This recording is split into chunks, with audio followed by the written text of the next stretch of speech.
नमस्कार, आप देख रहे हैं एसबीटी न्यूज। पेश है 29 जुलाई शुक्रवार सुबह 8:15 बजे राजस्थान की बड़ी खबरें। जोधपुर जिले में 3 दिन तक रुक रुक कर हुई मूसलाधार बारिश पर ब्रेक लग गया है, लेकिन यहां बारिश के बाद बिगड़े हालातों में सुधार नहीं हो पाया है। शहर के कई इलाकों में चौथे दिन भी बारिश का पानी भरा रहा। विशेषकर बीजेएस स्थित न्यू रूपनगर की स्थिति अधिक खराब है। यहां भरे पानी की निकासी के लिए प्रशासन की मदद के लिए सेना के जवानों को लगाया गया है। एनडीआरएफ की टीम ने न्यू रूपनगर में रेस्क्यू अभियान शुरू कर दिया है। सेना के जवान यहां रेस्क्यू के साथ कई दिनों से घरों में फंसे लोगों को खाने का सामान भी पहुंचा रहे हैं। सेना के जवानों ने नाव में कुछ लोगों को बाहर निकाला। जोधपुर में मकान की वजह से कमजोर दीवारों व कच्चे मकानों के ढहने का सिलसिला भी शहर में चल रहा है। विजय चौक में किसान हॉस्टल का एक हिस्सा गुरुवार को भरभराकर गिर गया। इस हादसे में कोई जनहानि नहीं हुई। बता दें कि पिछले 3 दिनों में करीब 1 दर्जन से ज्यादा जर्जर मकान व दीवारें ढहने की घटनाएं हो चुकी हैं। इसमें एक महिला की मौत भी हो गई है।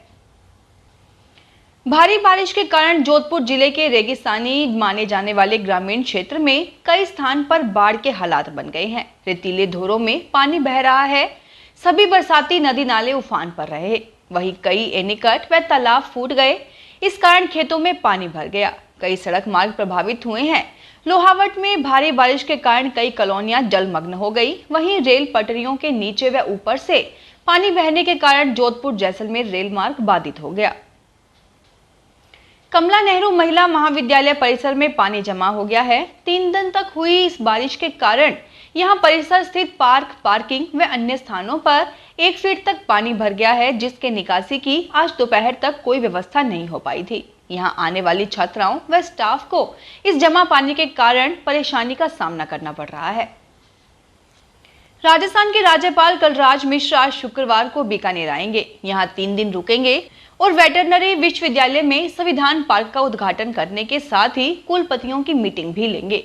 राज्यपाल शुक्रवार को सुबह 11 बजे नाल एयरपोर्ट पहुंचेंगे और सुबह 11:15 बजे राजस्थान पशु चिकित्सा एवं पशु विज्ञान विश्वविद्यालय में संविधान पार्क व पारंपरिक पशु चिकित्सा पद्धतियां एवं वैकल्पिक औषधि विज्ञान केंद्र का उद्घाटन करेंगे। दोपहर 1:10 पर जिले के चारों विश्वविद्यालयों के कुलपतियों की बैठक लेंगे और सायं 5:25 पर देश नौक के लिए प्रस्थान करेंगे। राज्यपाल सायं 7 बजे रविंद्र रंगमंच पर आयोजित होने वाले सांस्कृतिक कार्यक्रम में शिरकत करेंगे।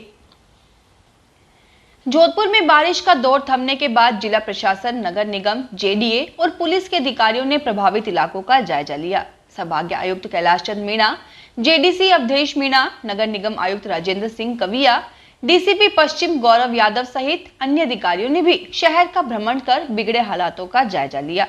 उन्होंने अतिवृष्टि प्रभावित इलाकों में चल रहे राहत व बचाव कार्यों को देखा और उनमें तेजी लाने के निर्देश दिए। इस दौरान प्रभावित लोगों से संवाद भी किया।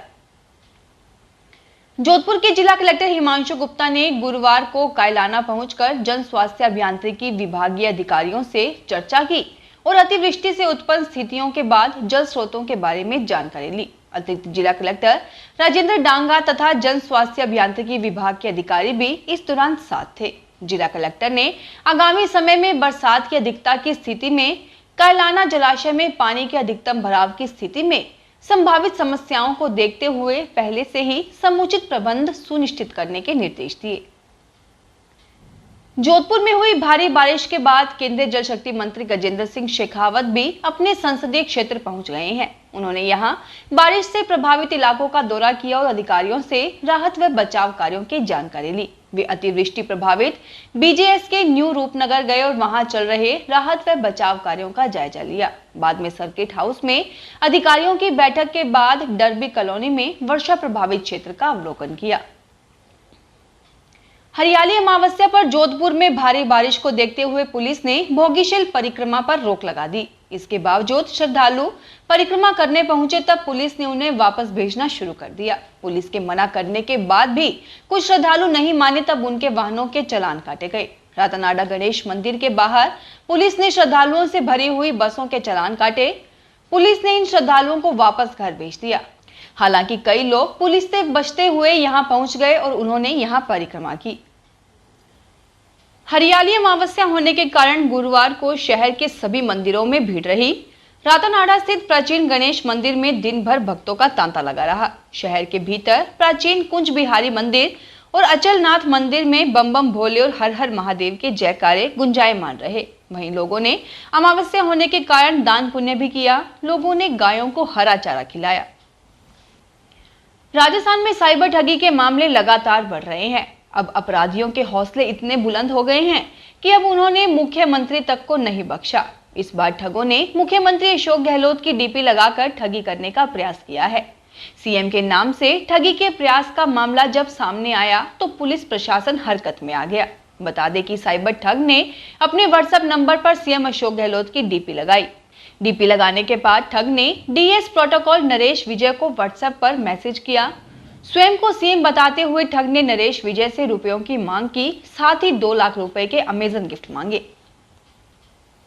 यदि आप भगवान श्री राम से जुड़े सभी तीर्थ स्थलों पर यात्रा करने की इच्छा रखते हैं तो यह जल्द ही पूरी हो सकती है। दरअसल IRCTC की ओर से प्रभु श्री राम के जीवन से जुड़े तीर्थ स्थलों की यात्रा ट्रेन से कराई जाएगी। यह ट्रेन 24 अगस्त को दिल्ली के सफदरजंग स्टेशन से शाम को रवाना होगी, लेकिन इस ट्रेन में जयपुर या किसी भी संभागीय मुख्यालय से जाने वाले यात्रियों की संख्या 100 होने पर यात्रियों के लिए दिल्ली तक आने जाने की व्यवस्था IRCTC की ओर से की जा सकती है। इस पूर्णतः वातानुकूलित पर्यटक ट्रेन में तृतीय श्रेणी के कोच होंगे। साथ ही आधुनिक किचन कार से यात्रियों को उनकी बर्थ पर ही शाकाहारी स्वादिष्ट भोजन परोसा जाएगा। सिरोही पालिका अध्यक्ष जितेंद्र प्रजापति के खिलाफ बगावत का बिगुल फूंकते हुए बोर्ड पर सत्तासीन भाजपा के पार्षदों ने कांग्रेस और निर्दलीय पार्षदों के साथ मिलकर हाल ही में प्रस्तुत किए अविश्वास प्रस्ताव पर 5 अगस्त को फैसला हो जाएगा। जितेंद्र प्रजापति अध्यक्ष पद की कुर्सी पर बरकरार रहेंगे या उन्हें अध्यक्ष का पद छोड़ना पड़ेगा, यह 5 अगस्त को तय हो जाएगा। 5 अगस्त को सुबह 11 बजे अविश्वास प्रस्ताव पर चर्चा के लिए बैठक होगी, जिसमें दोपहर 12 से शाम 4 बजे तक प्रस्ताव पर चर्चा की जाएगी। जरूरी होने पर शाम 4 से 6 बजे तक मतदान की प्रक्रिया अपनाई जाएगी। इस बीच विधायक समाराम गरासिया ने दावा किया है कि पालिका चेयरमैन की कुर्सी पर जितेंद्र प्रजापति बरकरार रहेंगे। ऐसे युवा जो 17 वर्ष के हो चुके हैं, अब उन्हें मतदाता सूची में नाम जुड़वाने के लिए 1 जनवरी को 18 वर्ष पूरे होने का इंतजार नहीं करना पड़ेगा। ऐसे युवा अब 18 वर्ष की आयु पूर्ण करने से पहले ही मतदाता सूची में नाम जुड़वाने के लिए आवेदन कर सकते हैं। मुख्य निर्वाचन अधिकारी प्रवीण गुप्ता ने बताया कि यदि कोई युवा 1 जनवरी 2022 को 18 वर्ष पूर्ण करता है तो उससे पहले 1 जनवरी 2023 तक मतदाता सूची में नाम जुड़वाने के लिए इंतजार करना होता था और उस वर्ष होने वाले चुनावों में वह अपने मत का प्रयोग नहीं कर सकता था। लेकिन अब ऐसे युवा जिस तिमाही में 18 वर्ष पूर्ण कर रहे हैं, उसकी निर्धारित अर्हता तिथि के पहले ही अपना पंजीकरण करवा सकेंगे। सावन माह की हरियाली अमावस्या पर गुरुवार को शहर में परंपरानुसार कई जगह कल्पवृक्ष की पूजा अर्चना की गई। महिलाओं और पुरुषों ने कल्पवृक्ष पर जल चढ़ाकर और रोली मोली से पूजा कर घर परिवार में खुशहाली की कामना की। 2 साल बाद जिले के मांगलियावास, वैशाली नगर, तबीजी सहित कई जगह मेलों का आयोजन हुआ। लोगों ने मेलों में झूले झूलने, पकवानों का लुत्फ उठाया। फिलहाल इस बुलेटिन में इतना ही। फिर हाजिर होंगे और बड़ी खबरों के साथ। अगर आप भी अपने आसपास की छोटी बड़ी और महत्वपूर्ण खबरों से अपडेट रहना चाहते हैं तो सब्सक्राइब कीजिए हमारे चैनल SBT न्यूज को और प्रेस कीजिए बेल आइकन पर।